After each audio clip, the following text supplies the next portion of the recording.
Chance. அஸ்வத்தாமனுக்கு Kannan சாபம் கொடுத்ததுக்கு காரணம் அபிமன்யுவோட வைஃப் உத்தராவோட வயிற்றுல இருந்த சிசுவை அஸ்வத்தாமன் அழிச்சிட்டான்றதுக்காக தான் இதிகாசங்கள்ல சொல்லுவாங்க.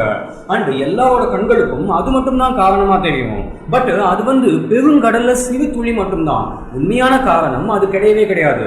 உண்மையான காரணம் என்னன்னு பாத்தீங்கன்னா அது கல்கியோடையும் கலியோடையும் கலியுகத்தோடையும் கனெக்ட் ஆகுது. இன்ஃபேக்ட் கண்ணன் போட்ட பிளான அஸ்வத்தாமன் உடைச்சிட்டான். அந்த கோபத்துல தான் கண்ணன் சாபம் கொடுத்துட்டாரு.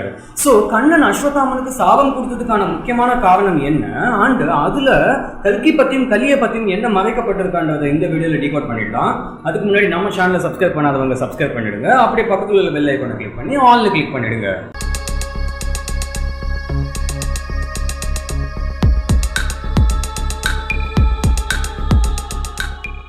உத்தரா வயிற்றுல இருந்த சிசுவை அஸ்வத்தாமன் அழிக்க பார்த்ததுக்கும் கலியுகத்துக்கும் எப்படிடா கனெக்ட் ஆகுதுன்னு எக்ஸாக்டா நம்ம தெரிஞ்சுக்கணும்னா மகாபாரதத்துல நடந்து பெரும்பாலும் கவனிக்கப்படாத சில பல விஷயங்களை நாம கண்டிப்பா நோட் பண்ணியே ஆகணும். சோ ஸ்டோரி என்னன்னா, வில்வித்தைகள்ல பயங்கர எக்ஸ்பர்ட் ஆன துரோணாச்சாரியோட மகன் தான் அஸ்வத்தாமன். அந்த காலத்து ஹஸ்தினாபூர் இந்த காலத்து உத்தரப்பிரதேஷ்ல இருந்தது. இன்னைக்கு கூட உத்தரப்பிரதேஷ்ல தான் இருக்கு. அப்போ ஏன்டா அந்த காலத்துல உத்தரப்பிரதேஷ்ல இருந்ததுன்னு சொன்னா சும்மா ஒரு ரெஃபரன்ஸ்க்காக சொன்னேன். சோ அந்த பகுதியில பாண்டவர்களுக்கும் கௌரவர்களுக்கும் குருவா துரோணாச்சாரியா தன்னோட பணிகளை செஞ்சுக்கிட்டு வந்தாரு. என்ன மாதிரியான வில்ல எந்த மாதிரி யூஸ் பண்ணணும்னு அதோட நுணுக்கங்களை துரோணாச்சாரியா பாண்டவாஸ்க்கும் கௌரவாஸ்க்கும் சொல்லி கொடுத்தாரு. சோ சின்ன வயசுல இருந்தே இந்த அஸ்வத்தாமன் அந்த பாண்டவாசம் கௌரவாசோட தான் பழகிக்கிட்டு வந்தான். அந்த வில்வித்தைகளை எக்ஸ்ட்ராடினரியா கத்துக்கிட்டவன் தான் அர்ஜுனன். பட் அர்ஜுனனுக்கு ஈக்குவலானவன் தான் அஸ்வத்தாமன் கூட. ஆனா இந்த பாண்டவாசு கௌரவாசை எல்லாம் தாண்டி தேவர்கள், மனுஷங்களை விட்டுருங்க, பாண்டவாசு கௌரவாஸ் எல்லாம் மனுஷங்க தான். மனுஷங்களை தாண்டி தேவர்களையும் தாண்டி அஸ்வத்தாமன் கிட்ட எக்ஸ்ட்ராடினரி பவர் ஒன்று இருந்தது. அதுதான் அஸ்வத்தாமன் நெத்தில இருக்கும் அந்த மாயமணி, அந்த மேஜிக்கல் ஸ்டோனு. அஸ்வத்தாமன் பிறக்கிறதுக்கு முன்னாடி துரோணாச்சாரியா பயங்கர ஏழையா இருந்திருக்காரு.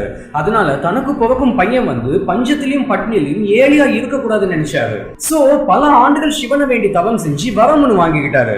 அது என்னன்னா, தனக்கு பிறக்கும் பையனுக்கு சாப்பாடு இல்லைனாலும் பசி எடுத்து பசியில கஷ்டப்படக்கூடாது, தண்ணி இல்லைனாலும் தாகத்துல கஷ்டப்படக்கூடாது, அண்ட் முக்கியமா எவன்கிட்டயும் தோற்கடிக்கப்படக்கூடாது. சிவன் கொடுத்த வரம் போல அஸ்வத்தாமன் நெத்தில அந்த மேஜிக்கல் ஸ்டோனோட பிறந்தான்.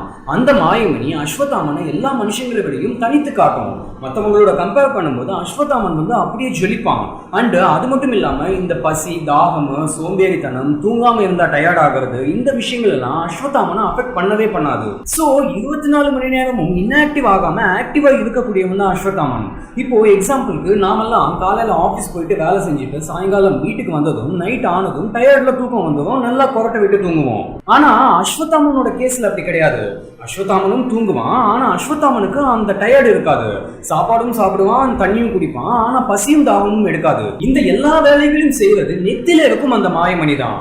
இந்த எல்லா விஷயங்களுக்கும் அப்பாற்பட்டு துரோணாச்சாரியா சொல்லி கொடுத்த அந்த வில்வித்தைகள் எல்லாம் மிக்ஸ் பண்ணி பார்க்கும்போது தனி ஒரு மனிதனால அஸ்வத்தாமனை வீழ்த்தணும்ன்றது குதிரை கொம்பு நடக்கவே நடக்காது. அஸ்வத்தாமன் எப்படிப்பட்டவன், அவனால என்ன முடியும்னு துரியோதனன் சின்ன வயசுல இருந்தே பக்கவா அனலைஸ் பண்ணிட்டான். அதனால என்னைக்கு இருந்தாலும் இவன் நமக்கு யூஸ் ஆவாண்டான்னு சொல்லிட்டு தான் துரியோதனன் அஸ்வத்தாமன் கிட்ட ஃப்ரெண்ட்ஷிப் வளர்த்துக்கிட்டான். ரெண்டு பேரும் அண்ணன் தம்பி போல பழகினாங்க. சோ அஸ்வத்தாமனுக்கு துரியோதனன் மேலையும் துரியோதனனுக்கு அஸ்வத்தாமன் மேலையும் பாண்டிங் செம்ம ஜாஸ்தி. அதனாலதான் யுத்தம் நடக்கும் போது அஸ்வத்தாமன் துரியோதனனுக்கு சப்போர்ட் பண்ணினான். என்னதான் வில்வித்தைகள்ல அர்ஜுனன் பயங்கர எக்ஸ்பர்ட் ஆனவனா இருந்தாலும் அர்ஜுனனை விட அதிக பவர்ஃபுல் ஆனவன் கர்ணன், அர்ஜுனனுக்கு ஈக்குவல் ஆனவன் அஸ்வத்தாமன். அதனால துரியோதனன் செம்மையா பிளான் பண்ணி கர்ணனையும் அஸ்வத்தாமனையும் அவன் பக்கமா எழுத்துக்கிட்டான். சோ இங்க என்ன நடக்குதுன்னா, கௌரவாஸ் பக்கம் தான் பலம் ஜாஸ்தி. அஸ்வத்தாமனை வீழ்த்துறது நடக்காத காரியம். அதை விட கடினமானது துரோணாச்சாரியாவை வீழ்த்துறது. ஏன்னா இவங்க எல்லாருக்குமே குரு அவர்தான். இங்கதான் நம்ம கண்ணன் சின்னதா கோல்மால் வேலையை ஒண்ணு செஞ்சு விட்டுட்டாரு. என்னன்னா, தர்மன் கிட்ட போய் அஸ்வத்தாமன் செத்துட்டான்னு சொல்லி கதை சொல்வாரு. தர்மன் முதல்ல என்னால முடியாது அது இதுன்னு ஏதோ சொல்லுவான். பட் இப்படி பண்ணாதான் யுத்தத்துல ஜெயிக்க முடியும்னு கண்ணன் சொன்னதை கேட்டுட்டு சரின்னு ஓகே சொல்லி அஸ்வத்தாமன் செத்துட்டான்னு சொல்லி கத்துவான். அதை கேட்டதும் துரோணாச்சாரியா அப்படியே உடைஞ்சு போயிட்டாரு. பெத்த புள்ள செத்துட்டானா எந்த அப்பனா இருந்தாலும் அப்படிதான் ரியாக்ட் பண்ணுவாங்க. அந்த கேப்ல அர்ஜுனன் துரோணாச்சாரியாவோட கதையை முடிச்சிட்டான். இதுல இன்னொரு விஷயம் என்னன்னா, எதுக்காக தர்மனை சொல்லுவாங்கன்னா, மத்த 4 பேர்ல யாராவது அப்படி சொல்லியிருந்தாங்கன்னா துரோணாச்சாரியா அதை நம்பியிருக்கவே மாட்டாரு. ஆனா தர்மன் பொய் சொல்ல மாட்டான்னு அவ்வளவு நம்பிக்கை. அந்த நம்பிக்கையில தான் துரோணாச்சாரியாவோட கதையை முடிச்சிட்டாங்க. ஒரு வகையில இது நம்பிக்கை துரோகம் தான். பட் வாட் டு டூ, எல்லாமே கண்ணனோட விளையாட்டு. அஸ்வத்தாமனுக்கு இந்த விஷயம் தெரிஞ்சதும் செம்மையா கோவப்பட்டான்.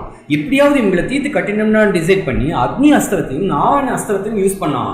பட் கண்ணனோட புத்திசாலித்தனத்தால அர்ஜுனனும் பாண்டவர்களும் எஸ்கேப் ஆயிட்டாங்க.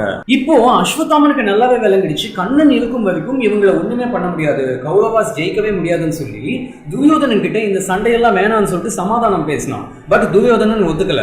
அண்ட் ஃபைனலி துரியோதனோட சைடு எல்லாமே மொத்தமா காலி ஆயிடுச்சு. துரியோதனுக்கு அடுத்து இருந்தவங்க 3 பேர் மட்டும்தான், கிருத்தவர்மா, கிருபாச்சாரியா அண்ட் அஸ்வத்தாமா. துரியோதனுக்கும் பீமனுக்கும் நடந்த யுத்தத்துல துரியோதனன் தோத்து போயிட்டான். அண்ட் அவனோட கடைசி நிமிஷங்கள்ல அஸ்வத்தாமன் கிட்ட பாண்டவர்களை எப்படியாவது பழி வாங்கணும்னு சொல்லிட்டு செத்து போயிடுவான். அந்த டைம்ல தான் காந்தாரி அங்க வந்து கண்ணனை சபிச்சிடுவா. கண்ணன் கிட்ட உன்னோட யாதவ குலமே அழிஞ்சு போயிடும்னு சாபம் கொடுத்து கூட காந்தாரியோட அந்த சாபம் பலிக்கல. துவாரகா நகரம் அழிஞ்சு போயிட்டு இருக்கலாம், பட் யாதவ குலம் இன்னைக்கு கூட இருக்கு. சோ காந்தாரியோட அந்த சாபம் ஏன் பலிக்கலன்றத பத்தி இந்த வீடியோல எக்ஸ்பிளைன் பண்ணிருக்கேன். சோ அஸ்வத்தாமன் என்ன பண்றான், இந்த ரூல்ஸ் கீல்ஸ் எல்லாம் ஒன்றும் ஃபாலோ பண்ண தேவையில்லை, எப்படியாவது பாண்டவர்கள் அழிக்கணும்னு அந்த ராத்திரி சமயத்துல பாண்டவர்கள் வசிக்கும் அந்த கேம்புக்கு போனான். பட் இங்க மேட்டர் என்னன்னா, அந்த சமயத்துல பாண்டவர்கள் அந்த கேம்புக்குள்ளேயே கிடையாது, வேற எங்கேயோ போயிருக்காங்க.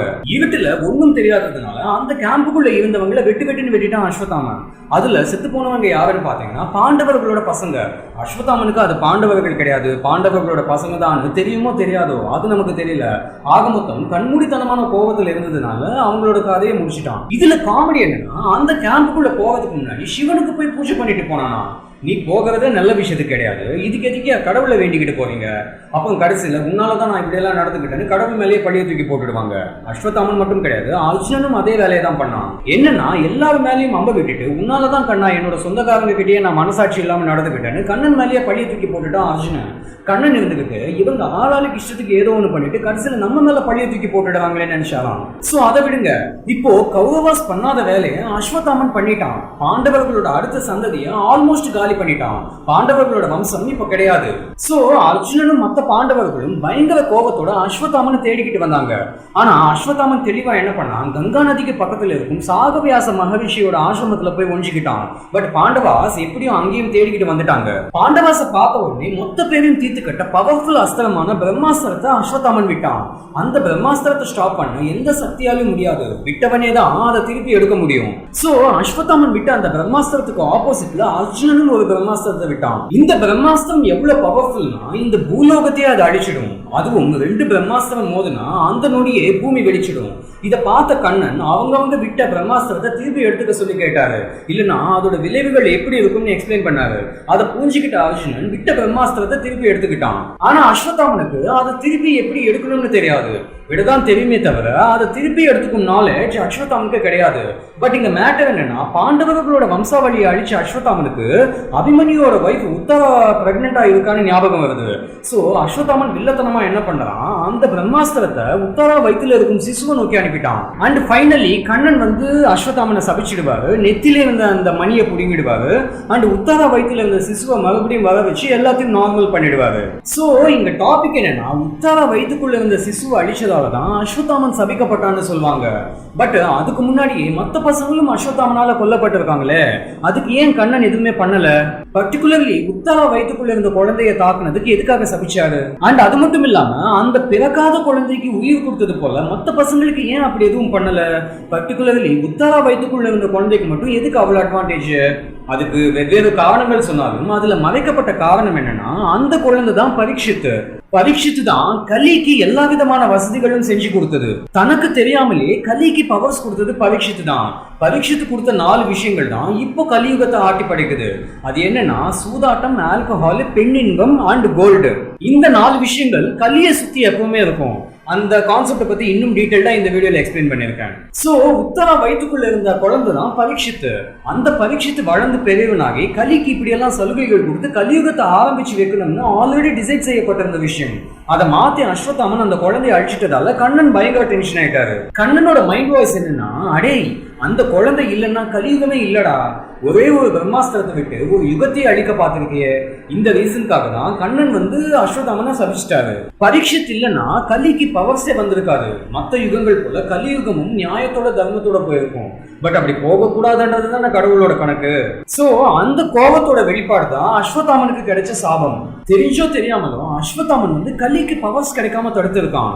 ஆனா கண்ணன் வந்து கலி வந்தாதான் கலியுகம் நடக்கும், அப்பதான் கல்கி அவதாரம் எடுத்து எல்லாத்தையும் நார்மல் படுத்த முடியுமான்றதுக்காக கலிக்கு வழியை விட்டுட்டாரு. குழந்தைய அழிச்சிட்டான்றதுக்காக மட்டும்தான் கோவப்பட்டாருன்னா மத்த பசங்களும் அஸ்வத்தாமனால கொல்லப்பட்டிருக்காங்களே, உயிர் கொடுக்கணும்னா அவங்களுக்கும் உயிர் கொடுத்துருக்கலாமே. ஏன் உத்தரா வயிற்றுல இருந்த குழந்தைக்கு மட்டும் அவ்வளவு அட்வான்டேஜ்னா அந்த குழந்தை தான் பரீட்சித்து. அந்த பரீட்சித்தினாலதான் கலிக்கு பவர்ஸ் கிடைக்கும். அப்படிதான் கலியுகம் ஸ்டார்ட் ஆகி டெவலப் ஆகி உச்சகட்டத்துக்கு போகும்.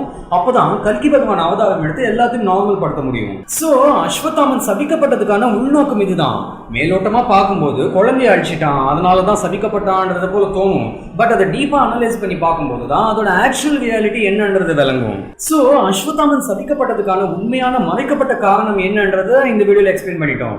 கண்டிப்பா உங்களுக்கு இன்ஃபர்மேட்டிவா இருக்கும்னு தோணுது. ஸோ சப்போர்ட் பண்ணுங்க, சப்ஸ்கிரைப் பண்ணுங்க, அப்படியே இந்த வீடியோ ஷேர் பண்ணுங்க. மீண்டும் அடுத்த வித்தியாசமான வீடியோல சந்திக்கலாம். Until then, bye.